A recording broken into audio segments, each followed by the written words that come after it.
Breaking లో చూస్తున్నాం. Justice Yashwant Varma petition supreme court కొట్టివేసింది. తన ఇంట్లో నోట్ల కట్టలు దొరికిన ఘటనలో ఆయన ఆరోపణలు ఎదుర్కొంటున్నారు. ఈ ఘటనపై అంతర్గత విచారణ కోసం 3 హైకోర్టు జడ్జీలతో గతంలో కమిటీ ఏర్పాటు చేశారు.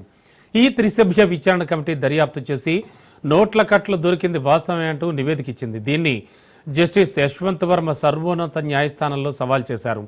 ఆయన పిటిషన్ను కోర్టు కొట్టివేసింది.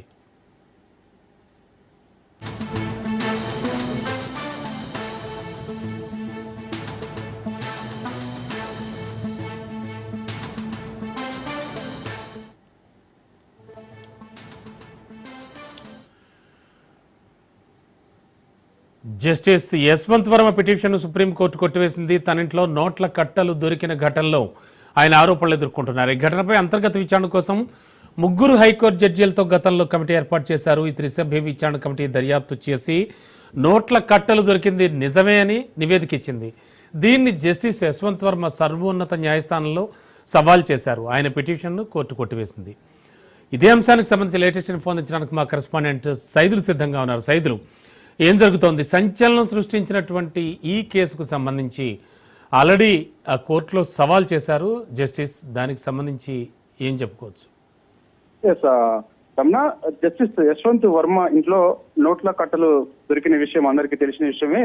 సో దీనిపైన అంతర్గత విచారణ చేసేందుకు హైకోర్టు జడ్జీలు 3 జడ్జీలు విచారణ కమిటీ వేశారు. సుప్రీంకోర్టు ప్రధాన న్యాయమూర్తి అది యశ్వంత్ వర్మ ఇంట్లో నోట్ల కట్టలు దొరికిన మాట వాస్తవమే అని చెప్పేసి కూడా నిర్ధారణ చేశారు. అయితే దీన్ని సవాల్ చేస్తూ సుప్రీంకోర్టులో పిటిషన్ దాఖలు చేశారు. ఎందుకంటే ఆయన సర్వీస్ నుంచి రిమూవ్ చేసేందుకు సుప్రీంకోర్టు ఒక నిర్ణయం తీసుకున్న తర్వాత ఆయన సుప్రీంకోర్టులో సవాల్ చేశారు. సవాల్ చేస్తే ఆయన ఇచ్చినటువంటి సవాల్ను సుప్రీంకోర్టు కొద్దిసేపటి క్రితమే కొట్టివేసింది. కాబట్టి ఆయన చేయాల్సిన ప్రయత్నం అంతా చేస్తూ వస్తున్నాడు. ఎందుకంటే మొదటి నుంచి కూడా దాటవేసే ప్రయత్నం చేస్తున్నాడు జస్టిస్ యశ్వంత్ వర్మ. ఎందుకంటే మొదటిగా తన ఇంట్లో నోట్ల కట్టలు దొరకలేదని చెప్పేసి కూడా ఆయన ఒక ప్రకటన చేశారు. దాని తర్వాత ఇక కొన్ని కాలిపోయిన నోట్లు, కరెన్సీ నోట్లు ఏవైతే ఉన్నాయో అవి బయట ఇసిరేసిన తర్వాత అక్కడ ఉన్నటువంటి మున్సిపల్ అధికారులందరూ కూడా ఉదయం సమయంలో అవన్నీ క్లీన్ చేస్తున్నప్పుడు కూడా అవన్నీ కూడా కనిపించాయి. వెంటనే పై స్థాయి అధికారులు కూడా సమాచారం ఇచ్చారు. సో దీనిపైన కూడా ఒక కమిటీ విచారణ చేసింది. సో ఏదేమైనా